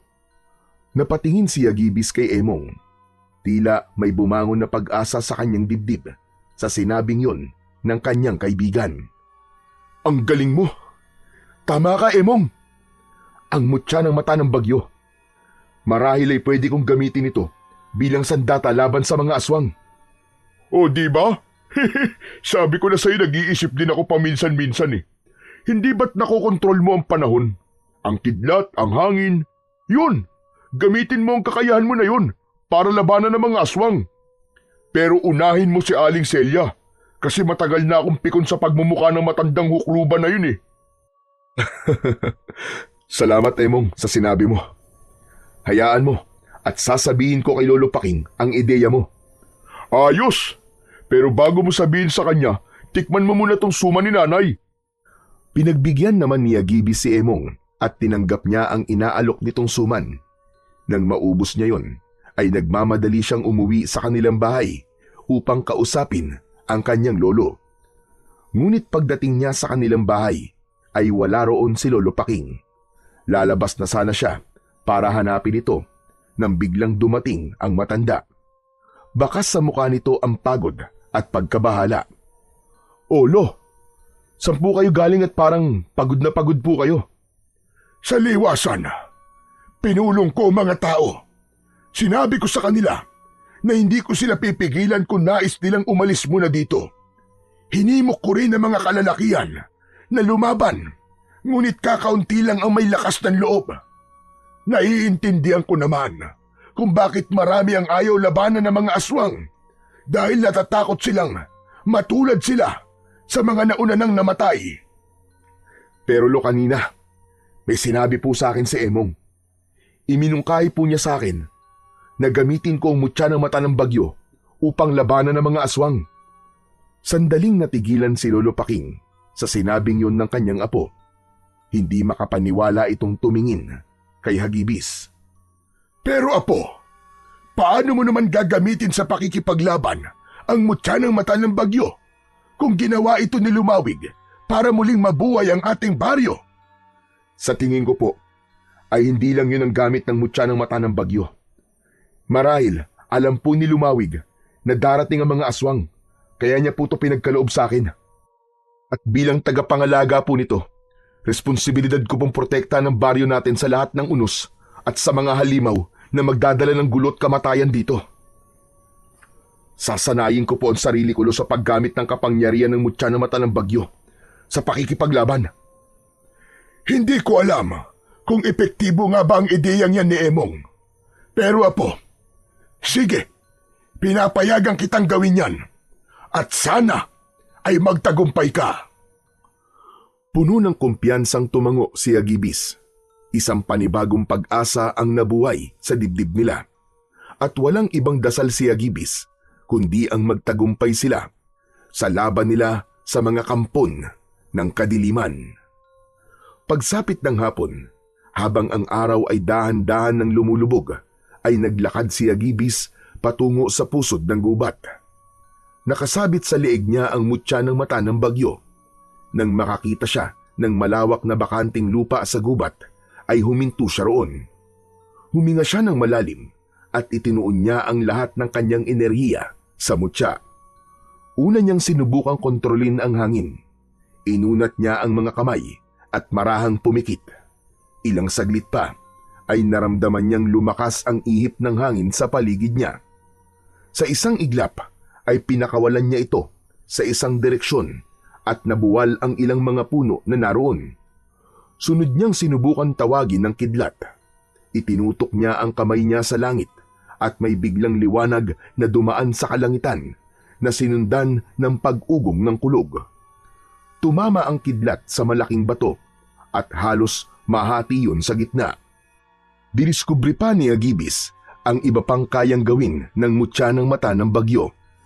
Nagawa niyang gumawa ng ipo-ipo at nakontrol niya ang direksyon kung saan yun pupunta. Makalipas ang ilang sandali, ay nakaramdam ng pagod si Agibis. Naupo siya sandali sa ilalim ng isang mayabong na puno. Habol niya ang paghinga, ngunit may ngiti sa kanyang labi. Sa kabila ng pagod, ay damang-dama niya ang lakas na bumabalot sa kanyang katawan. Nagulat si Agibis nang makarinig siya ng yabag sa kanyang kaliwa. Naging alerto siya at itinutok niya roon ang kanyang kamay. Isang ipo-ipo ang kanyang nilikha at hinigop nun ang taong naroon. Pataas ng pataas ang tao sa gitna ng ipo-ipo. Nanlaki bigla ang mga mata ni Agibis nang malaman niya na si Emong pala ang hinigop ng kanyang ipo-ipo. Hoy! Ibaba mo ako, Agibis! Ano ka ba? Kaibigan mo ako! Ibaba mo ako rito, nahihilo na ako! Mabilis na kinontrol ni Agibis ang ipo-ipo hanggang sa tuluyan na yung naglaho. Bumagsak si Emong sa lupa na una ang pang-upo. Aray! Aray ko! Nabalian yata ako ng balakang, buwisit ka ha! Tinulungan ni Agibis si Emong na tumayo. Inilahad niya ang isa niyang kamay. Nang tanggapin yun ni Emong, ay sa kanya ito hinila patayo. Pasensya ka na, Emong ha. Akala ko kasi aswang ka eh. Grabe ka naman sa akin. Itong gwapo kong to, pagkakamalan mo akong aswang. Saka maaga pa no, para magpakita mga pangit na yon. Pasensya ka na talaga. Ikaw naman kasi. Ano ba kasing ginagawa mo rito? Ano pa nga ba, di sinundan kita. Nang makita kita kanina na papunta ka dito sa gubat, ay alam ko na magsasanay ka sa paggamit ng mutya. At nakita ko lahat ng ginawa mo, Agibis. Ang astig! Lalo na yung pinakidlat mo, tas tinamaan yung bato, tas nahati. Wow na wow talaga! Tama ka nga. Magagamit ko nga ang mutya para labanan ng mga aswang. At ideya mo yun, Emong. Salamat ah. Walang anuman. Siyempre, kahit hindi ako lalaban ng pisikal sa mga aswang, ay dapat may ambag pa rin ako, no? Pero, pwede bang gumawa ka ulit ng ipo-ipo? Gusto ko lang makita ng malapitan. Wag na. Pagod na ako eh. Umuwi na tayo. Sige na, isa lang naman eh. Uuwi na tayo, Emong. Malapit ng dumili mo. Ang damot-damot naman ito. Naiiling na napatawa si Agibis. Nagpatiuna na siya sa paglalakad palabas ng gubat. Habang si Emong naman ay pinipilit pa rin siyang gumawa ng ipo-ipo. Ngunit hindi niya ito pinagbigyan. Simula noon ay naging mas alerto na si Agibis tuwing sasapit ang gabi. Minsan ay mag-isa siyang lumalabas upang magronda sa buong baryo. Sinisiguro niya na ligtas ang lahat at walang aswang sa paligid na nag-aabang ng pagkakataon para umatake. Sa tuwing nagro-ronda siya, ay palaging madaling araw na siya nakakauwi. Kung minsan pa nga, ay inuumaga na. Gaya na lang sa araw na yon, halos pasikat na ang araw nang makauwi si Agibis galing sa pag-iikot sa buong baryo. Nakita niya si Lolo Paking na naghahanda ng almusal sa kanilang maliit na kusina. Magandang umaga po. Inumaga ka na naman ah. Aba, matulog ka rin at baka magkasakit ka niyan. Matuto ka ring magpahinga, apo. Hindi ko po kaya magpahinga, Lo. Hindi ko po kayang makatulog ng mahimbing sa gabi. Hanggat alam ko po na maaaring bigla na lang umatake sina Aling Celia rito. Gusto ko po makasiguro na kapag umatake sila, ay ako ang unang haharap sa kanila para wala nang ibang tao ang masaktan at mamatay. Talagang ipinagmamalaki kita, po. Napakalaki ng pagmamahal mo sa baryong ito. Sigurado ko na nakangiti sa iyo si Lumawig dahil hindi siya nagkamali na ibinigay sa iyo ang mutya ng mata ng bagyo. Iyo, kumusta pala ang pagsasanay mo? Maayos naman po, Lo. Marami po ako nadidiskubring bagay na kaya palang gawin ng mutya ng mata ng bagyo. Sa tingin ko po ay malaki ang posibilidad na mananalo po tayo sa laban. Masaya akong marinig yan sa iyo, apo. Pero saka na natin pag-usapan yan. Mag-almusal na muna tayo at baka lumamig na itong kape. Naupo na si Agibis at magana siyang kumain.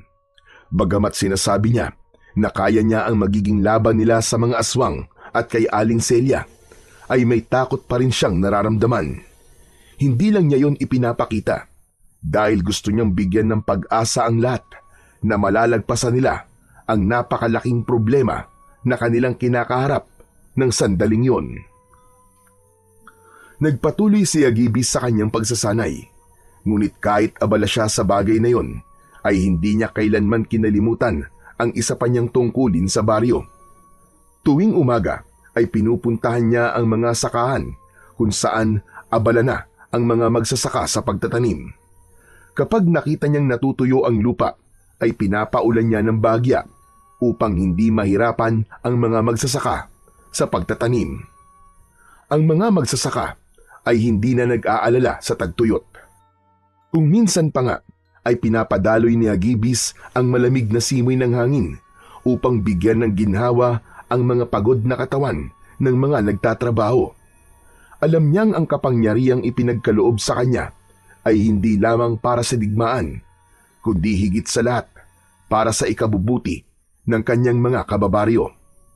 Sa bawat patak ng ulan at ihip ng hangin, nararamdaman niya ang mas malalim na koneksyon sa mga tao, sa lupa at sa kapangyarihang mula sa langit na ngayon ay bahagi na ng kanyang pagkatao. Isang gabi, matapos ang hapunan, ay lumabas sina Agibis at Lolo Paking. Nagtungo sila sa likod ng bahay at humarap sa dambana na ginawa nila kapag nais nilang magdasal kay Lumawig. Kakaiba ang kabang nararamdaman ni Agibis ng gabing yon. Kaya inaya niya ang kanyang lolo na makipag-usap sa bathala ng kalikasan. Sa gitna ng katahimikan, ibinuka ni Agibis ang kanyang mga kamay at nagsimula siyang magdasal. Mahal na bathalang Lumawig, maraming salamat po sa pagpapalang ipinagkaloob mo sa aming baryo. Sa ulan, sa tubig, at sa panibagong pag-asa na muling bumangon mula sa pinsalang idinulot ng tagtuyot. Ngunit batid ko po na hindi pa tapos ang aming laban. Alam ko pong may mas malalakas pang panganib na darating. Ang mga aswang na hindi pa tuluyang nauubos at ang takot sa kanilang pagbabalik ay unti-unting bumabalot muli sa aming mga puso. Kaya po mahal na bathalang Lumawig, hinihiling ko po sa inyo na patatagin niyo po ang aking loob. At ang bawat isa sa amin, gabayan niyo po ako sa paggamit ng mutya ng mata ng bagyo. Patawarin niyo po ako kung minsan ay napanghihinaan po ako ng loob. At ngayong gabi, itinataas ko po ang lahat ng ito sa inyong pangalan at sa ating lumikha. Pagkatapos magdasal, ay ibinaba ni Agibis ang kanyang mga kamay. Napatingin siya sa kanyang lolo nang tapikin ito ang kanyang likod. Ngunit nang pabalik na sila sa loob ng kanilang kubo, ay tila may ibinulong ang hangin kay Hagibis. Luminga siya sa paligid na parang may hinahanap, ngunit hindi niya matukoy kung ano. Bakit Apo? May problema ba? Lo, sa tingin ko po ay narito na ang mga aswang. Tumango si Lolo Paking. Nagmamadali itong pumasok sa bahay at nang lumabas ito ay may hawak na itong dalawang itak. Ibinigay nito ang isa kay Hagibis. Lumabas sila sa kanilang bakuran. Naglakad sila at nakiramdam. Sigurado ka ba Apo na nandito na sila? Opo Lo, ibinulong po sa akin ng hangin. Nasa paligid lang po ang mga aswang. Ngunit nasaan sila? Kahit bakas o anino nila ay hindi ko makita. Huminto si Hagibis sa paglalakad. Lumuhod siya at inilapat niya ang isang kamay sa lupa hanggang sa naalala niya na nagtatago nga pala sa putik ang mga aswang. Maya-maya pa ay tumayo siya. Alam ko na Lo, kung paano natin sila makikita. Mahigpit na hinawakan ni Hagibis ang mutya ng mata ng bagyo. Sa isang iglap ay bumuhos ang napakalakas na ulan. Mabilis na nabasa ang lupa at mula roon ay lumitaw ang mga aswang na nagtatago sa putik. Nahugasan ng ulan ang katawan ng mga ito, kaya wala ng paraan ang mga aswang upang magtago pa sa kanila. Nang tuluyan ng malantad ang mga aswang, ay tumayo ang mga yon. Pinahinto na ni Hagibis ang ulan at inihanda niya na ang kanyang sarili sa pakikipaglaban. Sabay-sabay na umatake ang mga aswang. Napangisi si Hagibis. Itinaas niya ang dalawa niyang kamay at mula sa kalangitan ay bumagsak ang sunod-sunod na kidlat. Lahat ng aswang na tinamaan ng kidlat ay bumagsak at nangisay. Isang aswang ang sumugod kay Hagibis mula sa gilid, ngunit isang buhawi ang bumalot sa kanyang katawan na siyang nagtaboy sa aswang. Tumalsik ito at nagpagulong-gulong sa lupa. Nagsimula na ring lumaban si Lolo Paking gamit ang kanyang matalas na itak. Sa bawat saksak at pagharibas sa mga nilalang ng itak niya ay may isa o dalawang aswang ang bumabagsak. Umatake ang isang aswang kay Lolo Paking at bumaon sa braso ng matanda ang matutulis nitong mga kuko. Umatras ang matanda at sinaksak sa tiyan ng aswang na sinundan nito ng taga sa leeg. Lo, nasugatan ka! Ako na po ang bahala dito! Kaya ko pa Apo! Huwag mo akong intindihin! Napalingon ng dalawa nang makarinig sila ng matinis na pagtawa na tila nagmumula sa ilalim ng lupa. Mula sa putikang bahagi ng daan ay unti-unting bumangon si Aling Celia na nasa anyong aswang. Nang ganap na itong nakatayo, ay matalim ang mga matang tumingin ito kay Hagibis. Sa tingin mo ba ay mananalo kayo dahil sa mutyang yan? Nagkakamali ka, Hagibis. Walang kahit anong mutya ang magpapabagsak sa tribong Dumalda. Wala kayong laban ng lolo mo sa akin. Huwag kang pakasiguro, Aling Celia. Nasa likod namin si Lumawig. Kaya kung inaakala mo natatakot kami sa'yo, ay nagkakamali ka. Samantala, abala si Lolo Paking sa pakikipaglaban sa natitirang mga aswang. Kita pa rin sa matanda ang husay at bilis nito pagdating sa pakikipaglaban. Nang sumugod naman si Aling Celia kay Hagibis, ay agad na nagpakawala si Hagibis ng kidlat. Pinuntirya ng mga kidlat si Aling Celia. Ngunit sa dami ng kidlat na bumagsak, ay wala kahit isa ang tumama sa matandang babae. Matagumpay nitong nalapitan si Hagibis at kinalmot siya nito sa dibdib. Hinawakan ng aswang ang balikat niya at buong puwersa siyang inihagis. Napaigik si Hagibis nang tumama ang likod niya sa lupa. Ganun pa man, ay mabilis siyang tumayo at hinarap si Aling Celia. Yan ba ang pinagmamalaki mong kapangyarihan? Walang laban ng mga kidlat mo sa milis ka! Muling ginamit ni Hagibis ang kapangyarihan ng mutya ng mata ng bagyo. Naipon ng hangin sa harapan niya at isang malaking buhawi ang kanyang nilikha. Mabilis niyang pinalakad ang buhawi papunta kay Aling Celia. Ngunit sa isang kisap mata ay nawala ang matanda sa kinatatayuan nito. Agad na tinunaw ni Agibis ang buhawi bago pa yun mapunta sa mga kabahayan. Nagulat na lang si Agibis nang biglang sumulpot si Aling Celia sa kanyang likuran. Sumampa ito sa likod niya at kinagat siya sa balikat.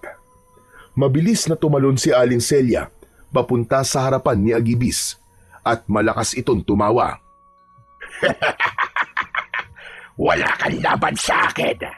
Hindi mo kayang gamitin ng tama ang mutya ng mata ng bagyo. Bakit hindi mo nalang sa akin ibigay yan upang magamit ko ang rurok ng kapangyarihan yan? Hindi! Hindi ako papayag na mapunta sa kagaya mo ang mutyang pinagkaloob sa akin ni Lumawig!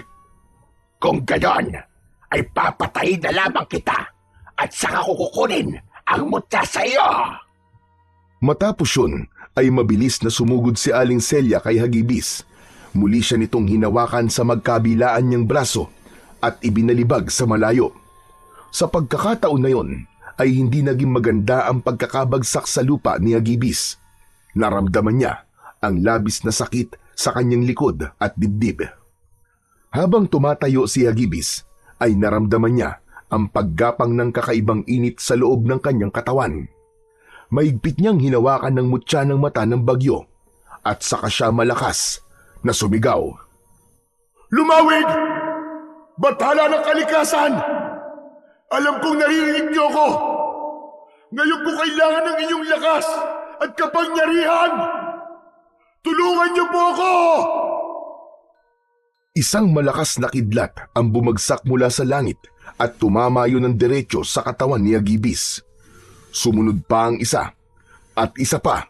Sunod-sunod na tinamaan ng kidlat si Agibis. Ngunit imbis na masugatan sa mga kidlat, ay mas lalo pang lumakas si Agibis. Nang huminto ang pagtama ng kidlat kay Agibis, ay binalot ng kuryente ang kanyang katawan.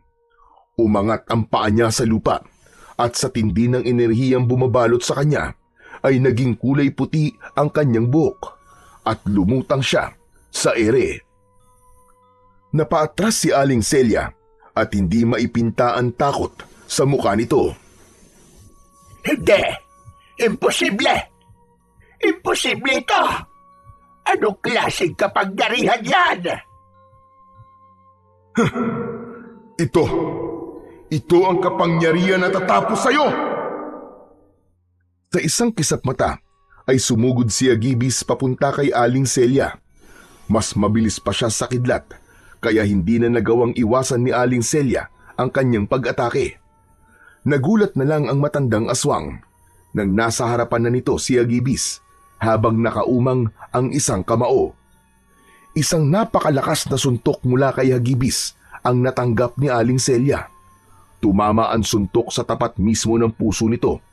Sa sobrang lakas ng suntok na yon, ay bumaon yun sa dibdib ng aswang at lumagpas sa likod nito.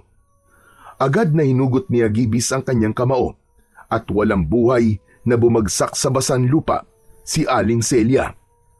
Sa huling hininga ni Aling Celia ay lumabas pa ang itim na usok mula sa bibig nito at kasabay ng pagkamatay ni Aling Celia ay magkakasabay din bumagsak at nangamatay ang mga aswang sa paligid. Maraang lumapat ang mga paa ni Agibis sa lupa. Nang nakatapak na siya sa lupa, ay nawala na rin ang kuryenteng bumabalot sa kanya, ngunit ang buhok niya ay nananatiling kulay puti. Nang makita ni Agibis si Lolo Paking na palapit sa kanya, ay sinalubong niya ito kahit sugatan siya. Puno ng kasiyahan na nagyakap ang maglolo. Apo, napakahusay mo! Ipinagmamalaki kita! Tapos na po, Lo. Tapos na. Hindi na po natin kailangan matakot kay Aling Celia at sa mga aswang na putik. Mula sa mga bahay ay lumabas ang mga tao at nakiisa ang mga ito sa kasiyahan ni Agibis at Lolo Paking. Lahat ay nagpaabot ng pasasalamat sa dalawa at may ilan pang naiyak dahil sa labis na kasiyahan. Nakangiting tumingala sa kalangitan si Agibis. at tahimik siyang nagpasalamat kay Lumawig dahil hindi sila nito pinabayaan. Matapos ang laban na yon ay bumalik sa dati ang katahimikan ng baryo ni Hagibis. Hindi na kinailangang gamitin ni Hagibis ang mutya ng bagyo upang tumulong sa mga magsasaka, sapagkat kasabay ng pagkamatay ni Aling Celia ay namatay na rin ang sumpang ipinataw nito sa baryo. Makalipas ang ilang taon ay itinalaga na nga ni Lolo Paking si Hagibis bilang bagong pinuno ng tribong Gantayon. Mula noon, namuno si Hagibis ng may pagmamalasakit sa lahat ng tao sa kanyang nasasakupan. Isinulong niya ang pagkakaisa ng mga mamamayan at tinuruan niya ang lahat ng karunungan sa pag-aalaga sa kalikasan. At dahil doon, ay mabilis na nakuha ni Hagibis ang respeto at paggalang ng lahat at hindi rin nakalimutan ng mga tao ang kabayanihan na kanyang ipinamalas noong tinapos niya ang takot ng mga tao mula sa mga aswang. At nangako siya sa mga ito na hanggat nabubuhay siya ay iaalay niya ang sarili niyang buhay sa pagtatanggol at pananatili ng katahimikan at kapayapaan sa kanilang baryo, sa tulong ng mutya ng mata ng bagyo at sa gabay ng mahal na bathalang Lumawig at sa paniniwala at pananampalataya niya sa Diyos na pinakamakapangyarihan sa lahat.